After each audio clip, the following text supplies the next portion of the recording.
Perdana Menteri Australia Scott Morrison menuai amarah para warga saat mengunjungi korban kebakaran lahan di Cobargo, New South Wales.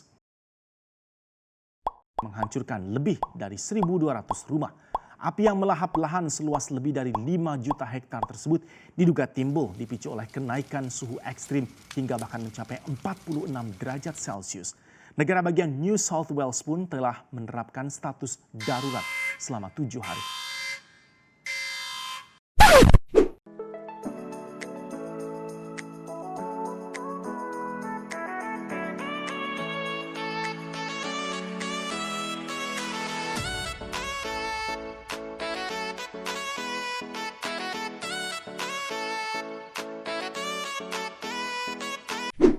Kamu lihat apa yang sedang terjadi dengan bumi kita? Ya, tidak lain dan tidak bukan, itu adalah sebuah kebakaran hutan. Banyak nih pertanyaan tentang kebakaran hutan itu diakibatkan oleh apa-apa saja. Ada 2 faktor yang menyebabkan kebakaran tersebut. Faktor pertama adalah faktor alami yang dikarenakan panas matahari, dan faktor yang kedua yaitu faktor yang disengaja yang dikarenakan akibat manusia itu sendiri.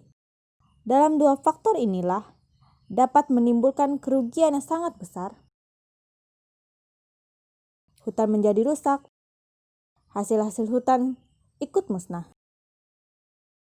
Hewan-hewan yang hidup di dalam hutan pun dapat merasakan akibat dari kebakaran hutan tersebut.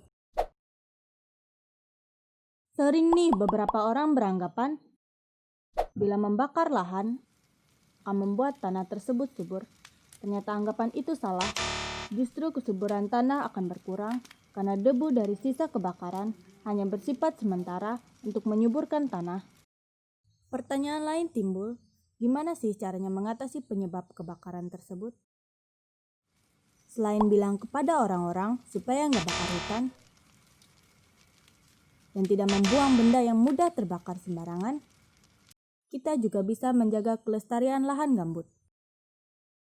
Gambut adalah tanah basah yang terbentuk dari timbunan materi organik yang berasal dari sisa-sisa pohon, rerumputan, lumut, dan jasad hewan yang membusuk. Nah, lahan gambut ini dapat menghentikan kebakaran agar tidak semakin luas penyebarannya. Meskipun begitu, lahan gambut kalau lagi kering justru rawan terkena api.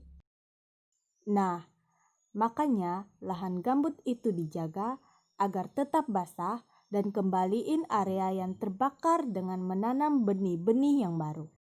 Jadi sekarang kita tahu apa penyebab dan bagaimana cara mengatasi penyebab kebakaran tersebut.